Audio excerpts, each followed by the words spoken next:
to Tom Hopkins International's recording of Sell It Today, Sell It Now, Mastering the Art of the One-Call Close. To present this phenomenal system, here's Tom Hopkins.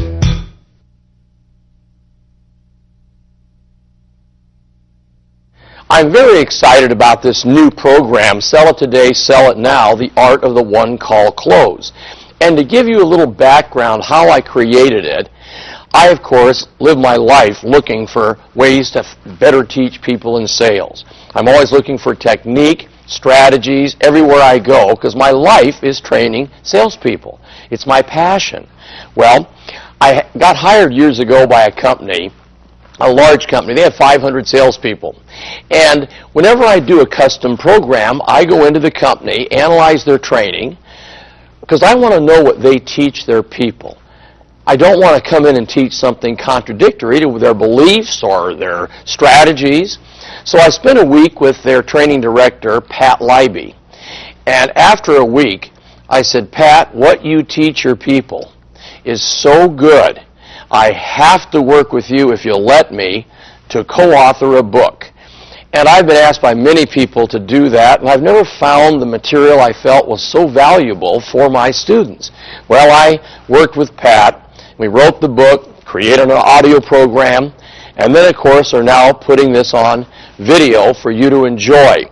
Now, as we do, I want you to realize when you hear the title, Sell It Today, Sell It Now, the Art of the One-Call Close, please realize we're talking about one call, not one time. See, some of you have a one-step presentation and closing sequence. And you know that 98 to 100% of the time, if you don't get to check that presentation, you'll maybe never see them again. Now, that would be closing it today. Some of you have a two-step process. You go in for the first call, gather data, come back, present, and then close. Some of you may have a three-step process. What I want you to realize in this program is whatever your goal is on that call, you must accomplish that. So if there's 3 visits, visit number 1, I must get this done, that's closing on that call. Visit 2, I must get this accomplished, closing on that call. And visit number 3 is when I go in and get the check, get the final commitment, get their approval, close the transaction. Okay? So open your minds to this now and tailor-make it to your situation. Now, the first thing we have to realize that in every selling situation, there are only 4 key obstacles to be overcome. And this is from the moment you meet someone to the moment they own your product or service. Now, understanding and working on these 4 keys will help you quickly lower sales resistance and increase sales acceptance. Thus, you'll reach the goal of the closed sale today. Now, let me start off again by saying there's something important here we must discuss. You see, the amount of sales resistance that a person has when you start a selling situation depends on how they met you. In other words, if the sale is buyer initiated, they call you, they walk into your office, they're the ones looking for the product. If they are the ones that contact the company, that is called buyer initiated, and there'll be less sales resistance. When you contact a stranger with a telephone call, or you go to their business, or you knock on their door, that is seller, which you are the seller of the product, initiated. So when the seller initiates the original contact, there's high sales resistance. Now, I think you realize that when you have a referral and the people send you to meet a friend or relative, there's a lot less sales resistance because they've been told good things about you. So again, keep in mind, one of the first keys in this process is you must determine how much sales resistance there's going to be based on that selling situation. Now, for our example, what I want to do is take it and make it the toughest sale you can ever make, so there'll be 100% sales resistance. Now, there's 4 key obstacles in any selling situation, as I mentioned. The first, of course, is trust.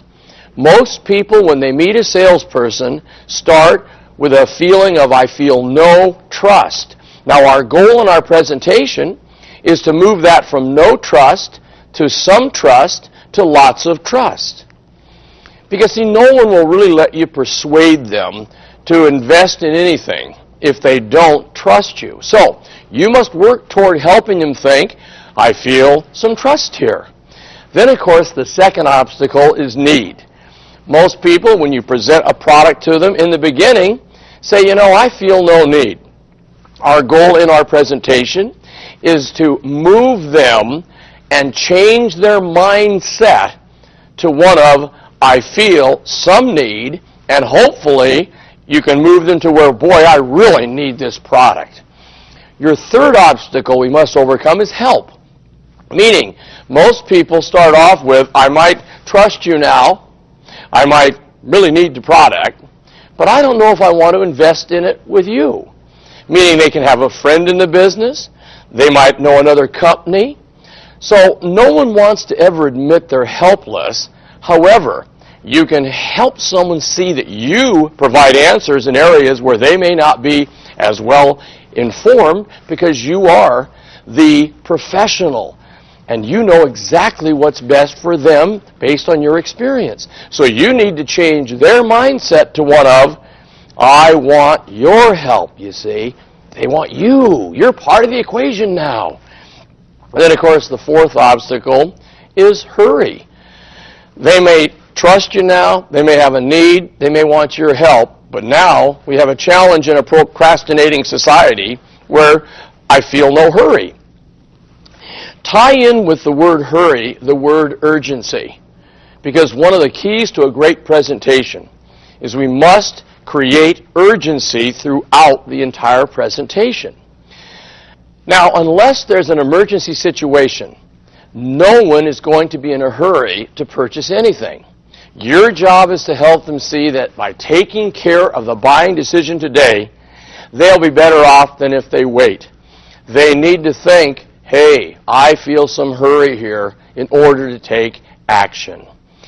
Now, the average person starts every sales situation with a high degree of sales resistance. Now, remember, it depends on how the original contact started. To just have you remember that, a referral, lower sales resistance. They contact you, lower sales resistance. You call them, contact, you start the process. They don't know who you are when you begin. High sales resistance. So when I started to develop this program, I thought, how can I visually have people see the process of reducing sales resistance and increasing sales acceptance? So what I decided to do was use the thermometer. Because your goal is to see visually how we lower it, and we're going to do it in 10-degree increments. So your job is to lower their sales resistance by degrees until it reaches 0 degrees. And that's our goal. So watch the thermometers as we do this presentation, because it'll visually show you how our job has to be handled in closing on this visit. Please realize too many salespeople who are untrained try to increase sales acceptance before they've done an adequate job in the proper sequence of reducing sales resistance. So the Sell It Today system works like that. We're going to look at our thermometers. I'll put in each of the 10 degrees of reducing sales resistance, and then we'll put in the 10 degrees of increasing sales acceptance, and when we're done, we'll have a closed transaction today. So let's start off with the first 10 degrees, lowering it from 100 to 90, and that is the word appropriate. Everything they see and hear from the moment you meet them should be appropriate for the time and place. What this means is that everything you do, everything you say, your dress, your look, everything must fit the situation. Let me give you an example. You wouldn't go into the McDonald's hamburger restaurant and see someone working the counter in overalls. That, for that situation's inappropriate, and you might lose some trust about this organization, this company. On the other hand, you wouldn't walk into McDonald's and see the man behind the counter wearing a full Brooks Brothers suit either. So everything must be appropriate. Your look, your dress, your original greeting, your handshake, if it's appropriate. Then what happens is just that lowers sales resistance by 10 degrees. The second thing we must work on is the intention statement. Now, your intention statement contains two things. First, it must clearly explain what your intention is. In essence, you walk them through what will happen during your time together. It's almost like an agenda of sorts. Then you'll ask them what they think about it. It's the flow of events. The second thing is it must imply, not state, that it's okay to say no. That this isn't for everyone. That I don't get everyone involved in this. I'm not going to apply any pressure here.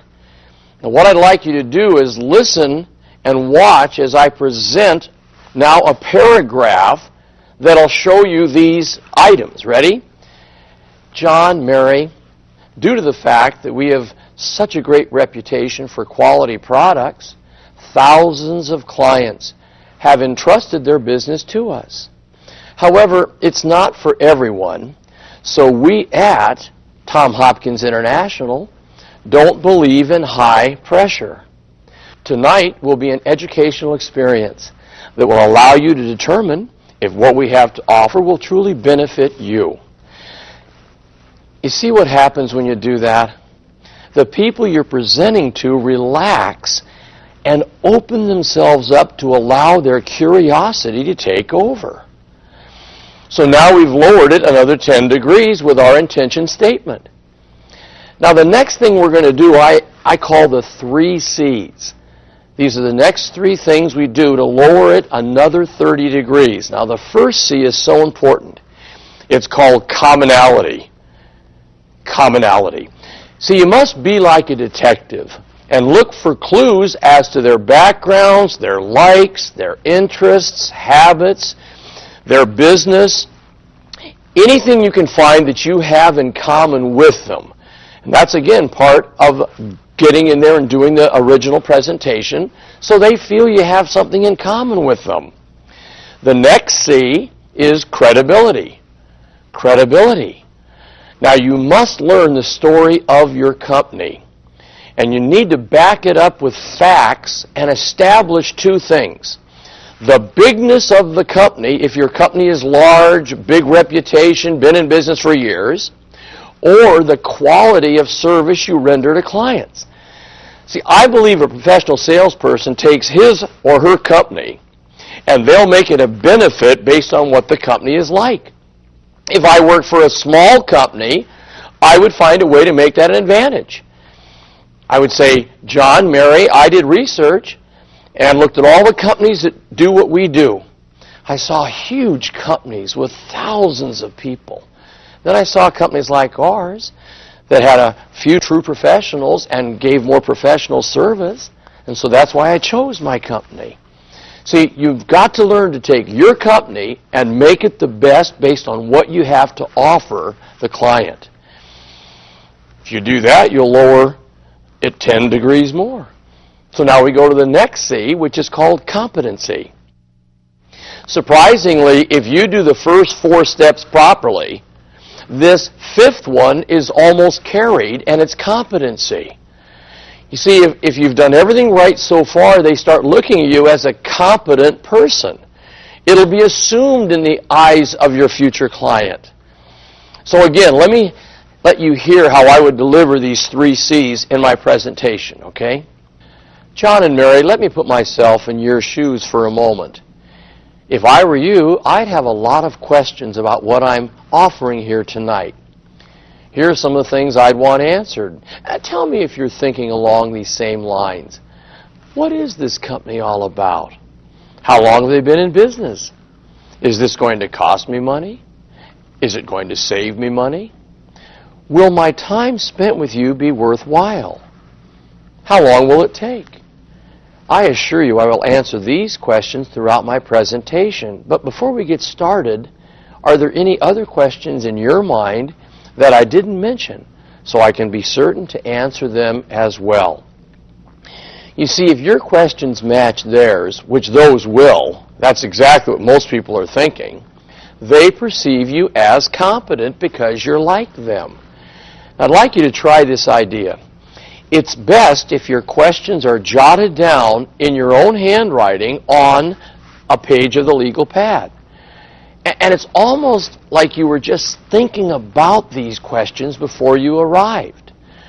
Then, of course, you've taken your pen and you've asked them, are there any other questions that I can cover?